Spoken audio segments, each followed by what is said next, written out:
Hope all is well. Back at you with some more RTD news updates. And today's articles are of a variety, predominantly starting over in the EU/Japan area, then heading back home with a little information on what banks are doing, as well as expectations or lack thereof for pensions and retirements. So I want to start off, first of all, as always, if you find this news updates to be informative, please share them. We want to get the news out there as best as possible to inform as many people as possible to help them become more monetarily aware. And also subscribe if you're new to these videos here. Looking forward to continue to bring you more news in a summarized form. So let's start off with what this is here in the Telegraph. It says Eurozone set for more money printing as inflation stays flat. So this article here, business section here, basically has to do with the fact that in the European Union, the ECB, they're fighting the idea of deflation. And so prices aren't rising fast enough. Unemployment apparently isn't dropping fast enough. So they're battling with how to basically skyrocket prices and lower employment in hopes of increasing inflation. And so just gives a little detail here about some actual percentages of what's going on there. But it says the European Central Bank attempts to increase inflation and boost the economy by printing money, and imposing negative interest rates are struggling to work and may be increasing, economists believe. As a result, economists think Mario Draghi may try more measures to reduce the cost of borrowing and stimulate growth. Inflation in the Eurozone held steady at 0.2% in 12 months up to August, despite the ECB easing monetary policy with the goal of pushing inflation up towards 2%. Then it gives a little graph here showing how volatile things are being. And, of course, when this drops below this line here, we are in major deflation. And so that's a problem because the system is based upon, increased monetary expansion to devalue currency. And so right now they can't devalue the currency fast enough. And it says here, the stickiness of core inflation at subdued levels of around 0.9% for the last 15 months is particularly concerning. This is likely to support the easing bias of the ECB. However, in coming meetings, we expect them to address the issue of scarcity of bonds and extend quantitative easing rather than expand it. And so basically, I think as of now, they're set to continue to be easing the markets or, creating funny money up until, I want to say, is it 2017, 2018? But they're saying basically it's a projection they may increase even further. But ultimately, I believe it's just going to increase the actual amount of bond purchases and probably get into other quote-unquote asset purchases to really try to lube up the market. So then it just gives you unemployment in Greece. Still has the highest rate of unemployment at 23.5%. And then overall, Eurozone unemployment is falling very slowly. And so for some reason, they expect that, greasing the markets, expanding credit is supposed to extend borrowing and putting people to work, but yet it's obviously not happening the way they intended to happen. So good article here if you guys are interested. Definitely check it out. It'll be below. Here's some news from what's going on over in Japan. And so Abenomics seems not to be working the way that they intend for it to work, because as of now, this article here pretty much deals with the idea that the yen getting stronger is a problem, big time problem. So the government or the central bank there, and Mr. Abe is trying to figure out ways of basically trying to devalue the yen even further than what it is, saying it's too strong against the dollar. So this article here basically is about advisor to Abe starts to see risk that Abenomics may not do well. And so a college professor, one of Abe's trusted advisors, former Yale University professor, basically just came out and said that he's been very outspoken as of late in regards to the policy of Abenomics and how he don't see this process continue to go well, being that he foresees it strengthening the yen in the days ahead. And so couple things here. He says, I've studied economics for more than 50 years, and I believe that what works in the world mostly works in Japan as well. But in the past 6 months, I'm starting to see that there's potential that Abenomics may not work well. Then he goes on to talk about different the currency and things like that and how it's appreciating against the dollar. Japan's falling bond yields should weaken the yen against the dollar, but it hasn't been the case, and I felt very frustrated or down. And so the fact that they are, really trying to depreciate their currency from their people there. And he's down because it's not happening fast enough. It's, sad within itself, but that's central banking policy for you, or central planning.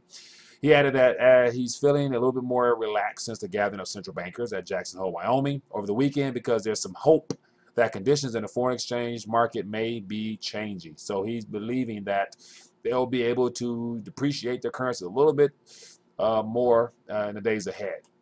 And so, interesting article here. Once again, the idea or concept of central planning just plays into the idea of just a monetary illusion that paper money is designed to depreciate over time. I mean, that's the goal of central banking, and that's interesting that people don't seem to really care or know much about that. So, anyway, great article if you're interested. You'll find it below. Here's an interesting story here from the Daily Reckoning, and I actually hinted on this a couple of days ago.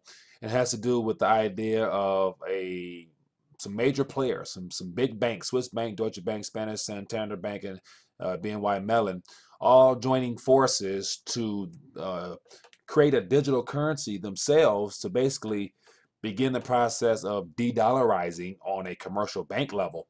So this article here is from Brian May here, it looks like, and it's a couple days old, but yet it's interesting how he painted the picture of how and why this is important, because he mentioned that this story here, was mentioned on CNBC, but it was more so towards the end of the story, back of the page type of news reporting. Nothing is put in the limelight rather, as something that's of major importance, and especially, a threat to the dollar. So here he just goes through talking about a little bit about Bitcoin and how that blockchain technology has really become mainstream, and how the introduction of the USC will be the first Bitcoin-like currency used officially between major financial institutions. He said, why are these banks doing it? He said basically USC will let financial institutions pay for securities like stocks and bonds without the delays associated with traditional money transfers. These can take days and days, cost money. He said about $80 billion. $80 billion last year was spent on just the clearing process of these transactions. And then it says USC would change that, says the Financial Times. They will use digital coins that are directly convertible into cash at central banks, cutting the time and cost of post-trade settlement and clearing. Then he goes on to talk about the over 80% of all global financial transactions are conducted in dollars. Then he kind of quotes Simon Black from The Sovereign Man in saying that the way the international trade system is set up right now, most international financial transactions must pass through the U.S. banking system network of corresponding accounts. This gives the U.S. government an incredible amount of power. As long as the U.S. dollar remains the world-dominant reserve currency, major banks must be able to clear and settle U.S. dollar transactions if they expect to remain in business. So, ultimately, this digital currency here begins to put the power of transactions and business into the hands of the banks themselves, and removes it. They basically remove the middleman. And said the big deal, says Black, is that this thing could mean the dollar is no longer the center of the financial solar system. So, great article here. He goes on to list a couple more things that makes it worthwhile. And he basically saying that, another move in having their own digital currency will allow some alternatives to the fact that the whole QE and providing liquidity through credit expansion is kind of running to an end. And so they're basically test driving this whole cryptocurrency for the unleashing of something probably in the future. And so, interesting article, interesting take here, but yet this is what's happening. It's not mainstream news right now, but it will be eventually. So, great article if you're interested in checking it out. Here's another great article out of the Daily Reckoning, and it has to do with the follow-up commentary given by Fed Fisher the other day after Janet Yellen's speech, and it has to do, this article here has to do with shocking confession from a dirtbag banker. So ultimately what he basically hints at is just a statement that Fed Fisher mentioned, Federal Reserve Chairman Fisher, mentioned after being asked about the whole Europe and Japan. Here's a stunning reply. He said, we're in a world where they seem to work, in reference to the effectiveness of negative interest rates. And he says, noting that while negative rates are difficult to deal with for savers, they typically go along with quite decent equity prices. So basically, he just hints at the fact that, every now and then, he said, every once in a while, the true intentions of the ruling elite are accidentally revealed. When it happens, they're called gaffes, which the writer Michael Kinsley famously defined as when a politician tells the truth, some obvious truth he isn't supposed to say. And so he basically mentioned here that Stanley Fischer, when asked that question, his true response kind of reveals the true intentions of the whole negative interest rate policy. Negative interest rate policy, NERP. Said negative interest rate policies are supposedly necessary to encourage consumer spending and borrowing to boost economic growth and increase inflation, but it's been a dumpster fire thus far.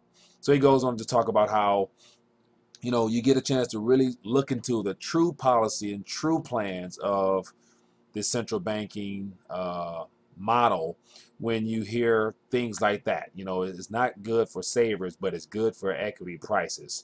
So he goes on to talk about how just that basically, in his opinion, kind of exposed the true intentions of the idea of NERP. And regardless of the fact that it's hurting savers and retirees, but yet it does a good job of keeping the illusion of the markets looking healthy. And so that's kind of the whole premise behind this manipulation of the interest rates, is to prop up and to keep the illusion going that everything is fine and dandy. So great article if you're interested in checking it out.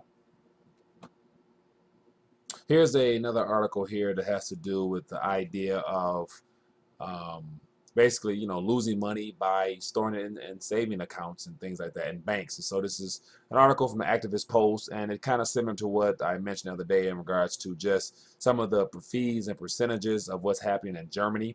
But one thing I found interesting in this article here was the fact that the writer mentioned that to this day, Germans use cash almost twice the rate of Americans and have traditionally shied away from the stock market, which can vitiate life savings in the blink of an eye. Case in point, the hyperinflation in the Weimar Republic. So just the idea that, cash is still in use over in Germany definitely thwarts the plans of the central bank there, because the goal is, as he mentioned here, the central banking system is an insatiable beast, not satisfied with receiving trillions from taxpayers through quantitative easing. It continues to find ways of fleecing the public. Germans are fed up and are opting out. Maybe it's time for the rest of us to do the same and use alternatives such as Bitcoin to work around the global banking cartels. And so, just interesting article here, just the idea that Germans are still in using cash, and clearly they have the older generation rather clearly has in remembrance of the whole hyperinflation from the Weimar Republic days. So they actually have firsthand experience, even though it's 70-ish years ago, 70, 80 years ago, but yet I'm sure that information is still in their history books. So they're, they're still mindful of that. So anyway, just a great article if you're interested in checking it out. Here's the last article here from GoldSeek, and it has to do as a part 2 of your retirement income is at risk.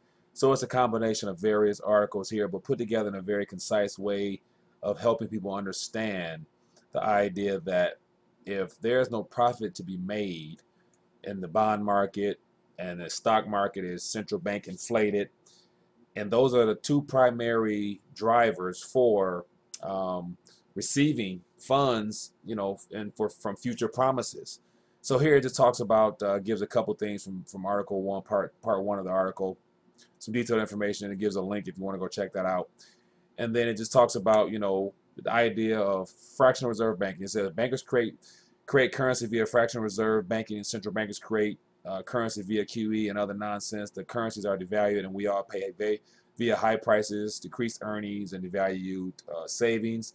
And it says if creating currency via fractional reserve banking actually created wealth, then Zimbabwe, Argentina, Venezuela, all those nations that went down that money printing pathway would be wealthy right now. But yet it all ended very bad. And so it says consider the following. This is from Charles Hugh Smith. He says, in effect, gambling on additional future asset inflation is the only game in town. Institutional money managers are buying bonds that yield less than zero, not because they're pleased to lose money, but because they anticipate rates dropping even further. Think bubble and coming crash. Then from John Malden, promises, promises, promises, pension promises.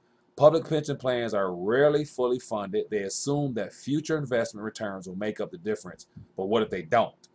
He says the largest part of the money that a pension manager assumes they will pay out in 20 years comes from investment returns on current assets. The bottom line, U.S. public service pensions are toast. And then he mentions here about California, saying that in California, another mess with the California public employees pension. The California Public Employees Retirement System, or CalPERS, announced this week that the rate of return of its investments for this fiscal year ending on June 30th was less than 1%. It was 0.61%. So the return from the investments that ended in June 30th for the California Public Retirements and Retirement System was less than 1%. He said that's a far cry from the 7.5% assumed it will get. So I bet you that majority of those Californians that are former, firefighters, teachers, those in the public sector who are under the impression that, they're going to get 7.5% return on their investment, on their portfolio, they're probably not aware, majority of them are not aware that just past June, that only 1% was actually made. And so that's why I believe this is a reason to get this information out and share it with people, because it's good to say the CalPERS, or the California Public Employees Retirement System, really didn't send mail saying, sorry guys, this past June was low at 1%, but believe me, we're going to do our best to get it back up. So it's good to say that a lot of people are not aware of the fact that they're getting returns on their retirement. So in conclusion, he leaves a couple points here for you to check out. Basically, your retirement income assets are at risk. U.S. public service pensions are toast. You probably won't get it. And so he basically says, begin to make plans right now for that time when the truth is revealed and people realize that their savings and retirements and everything they thought ends up not being what they thought it was. So this is the news for today. Hope you guys enjoyed it. As always, leave me some feedback below. Love to hear your thoughts on ways of improving and things like that. Trying to make sure I deliver concise news to you guys, and hopefully, help get the word out there. Share it, and also subscribe if you're enjoying these. Other than that, give me some feedback. I need to hear from you guys and make sure you guys are enjoying these news stories, and give me some suggestions on what else you guys might want to be covered in these news articles, as well as the interviews that are coming. So other than that, hope all is well. Until next time.